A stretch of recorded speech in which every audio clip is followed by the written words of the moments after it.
Hello friends. Hi, it's Kim. Welcome back to my channel. Hey, this is the fourth video in our series on painted paper, and this is a piece of newspaper that I put together. I've got 3 other videos where I started out and I share with you the whole layering process. It's just a lot of really easygoing mark making and a bunch of layers and things like that. So today what we're going to do is I'm going to talk to you about how to use this paper. I'm going to show you a couple examples of how I've used other painted papers that I've made. And we're going to do just a little bit of detail with this. I've got some acrylic markers out, and these happen to be Artesia. I've got this really, one of my favorite pinks is in this Posca. So, hey, if you like this video, give me a thumbs up and subscribe. I would love for you to hit that subscribe button and come back to learn other things, stitching, weaving, quilting, and fly fishing. So let's get right into it. I had just put a bunch of white marks on this one. I put a few dots, and I don't know if this is, yeah, that isn't quite dry yet, but I wanted to kind of knock back this yellow. It's got a lot of blues, some of the warm colors in it, but it's got a lot of blues and greens, which I really like. And so I was just, this really comes out pretty easy. And so I was just putting some bigger dots over in here. Use your fingers, use a brush, use anything you like that you have. And so that one kind of comes out very easily. I like this pink.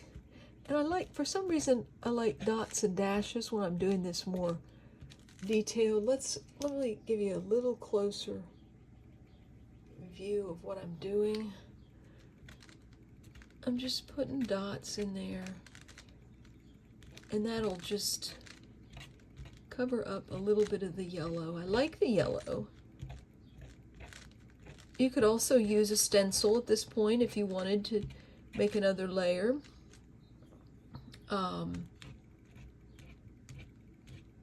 Little tick marks are kind of fun to make too. And you can make them in a shape or just maybe in a rectangle or square shape. Let's see, I've got an orange. I've got some other colors here. I just put them in a box that I had with a lid on them.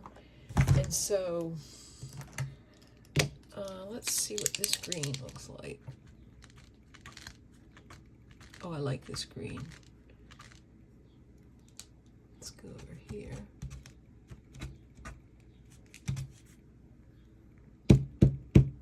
Now that doesn't show up that well there because I have a lot of blues and greens.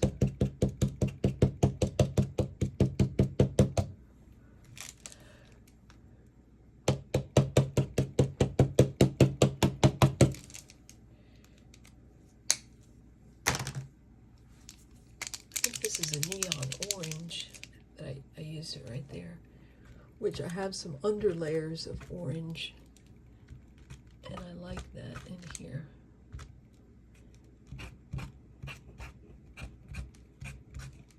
Sometimes I make X's,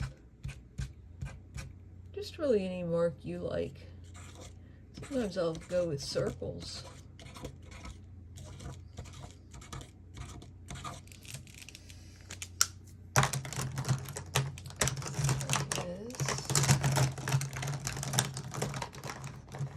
See what this pink looks like.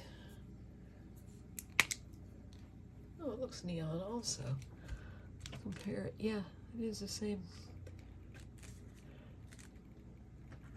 Sometimes I like to outline the shapes that are there. That makes for a different look. And this is the time, I mean, I'm talking with you. This is the time that you can really get into your art and just let your hand lead the way. Sometimes I go over these. I feel like that on there. Oops. I really didn't touch that. There we go. Sorry if it's moving.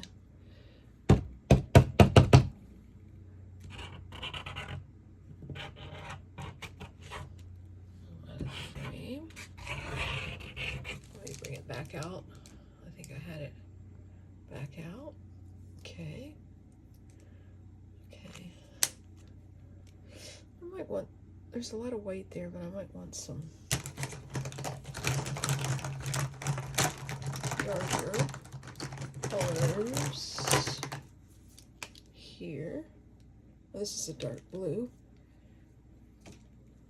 I think what I'll do is go around this yellow.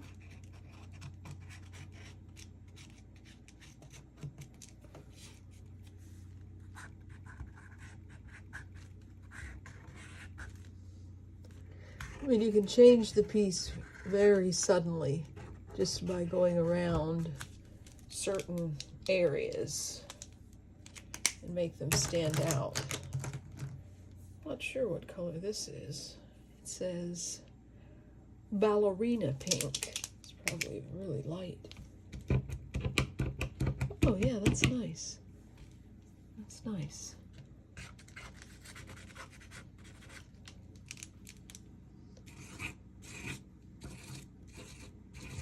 Kind of changing the whole look of it just by doing this, just by putting these marks on it.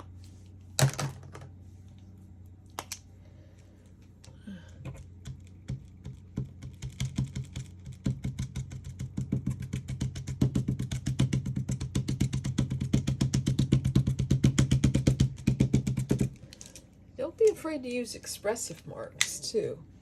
Let your whole body get into it. When you put things up on the wall, if you can tape it, if you have a wall you can tape it on, you can just make a lot of really good expressive marks.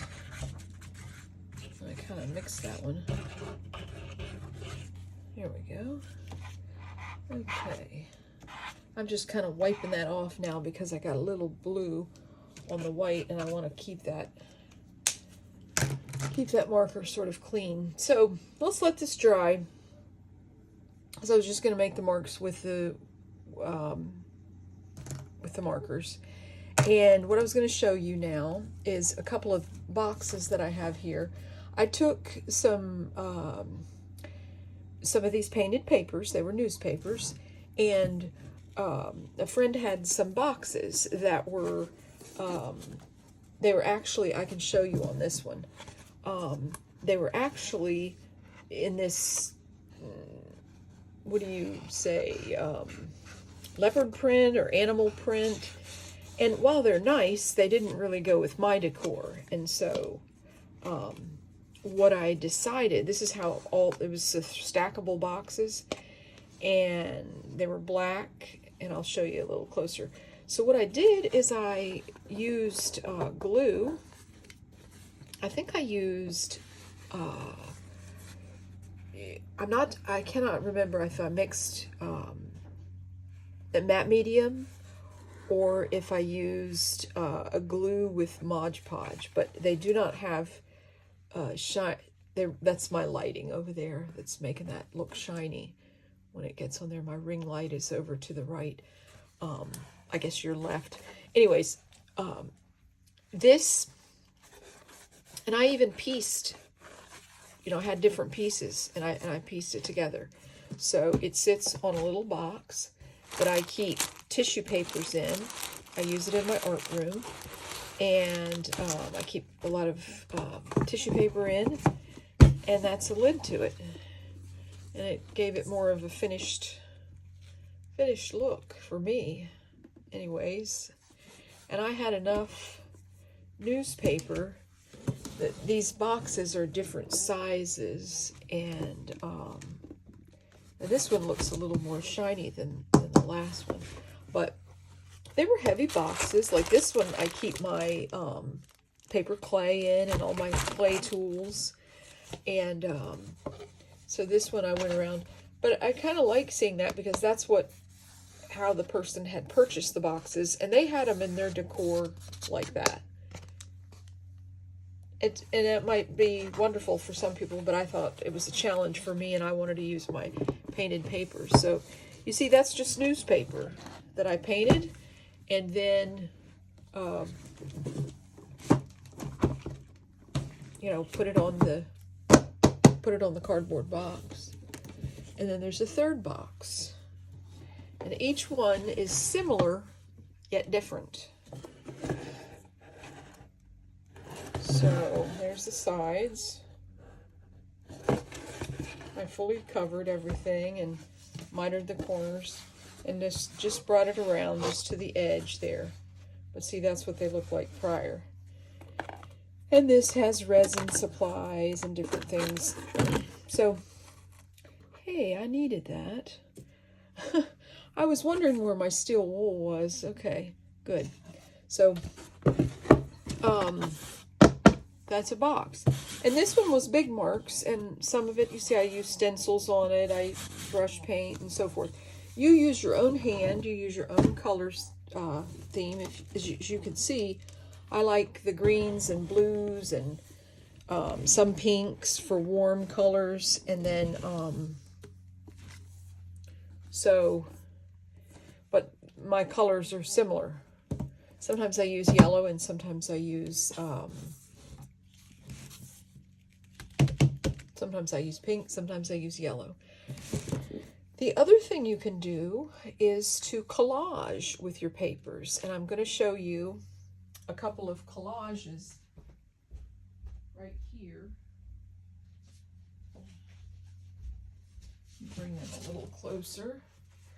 Now these obviously don't have, these are just 12 by 12 papers that I've covered, and no, I don't have any. I just have lace and things on these two. But this I have my painted papers here. I have it here. Have it up here, have it here. Yeah, this is one that I really liked. I wish I would have made a copy of that. And that's another thing. When you find one that you really like and you make a paper, take a copy of it, you know, scan it, put it in your computer, and then you'll always have it. You can digitally print it. These are fabrics that I've put on here. And then this is a painted paper also, but this has some heavier medium on it to make it textured, this one. So these are the papers. So you can add them into your collages. You can, I mean, the sky's the limit as to what you can do with them. It's your art. Once you paint it and you make it, it's your art, and you can do whatever it is that your hand feels to do with it. Now, these are the painted papers. This is painted dictionary paper. This is painted paper. And when I say painted paper, I mean all the layers like we've done in this 4 series that I did. So it's great to use in collage. Sometimes you just have a bit of it left, and you can put it in your collage. But I also put fabric on my collages also, and I put these in my books. I use these as pages or backdrops or pockets or something in some of my journals that I make. These are the painted papers also. Black really makes the bright colors pop. And then this is a flower that I thought I was going to use in part of my stitchery, on the Roxy Journal of Stitchery, but I ended up just using it in a collage. So that's what you can do with this paper, and I hope that you will try this. I hope that you will get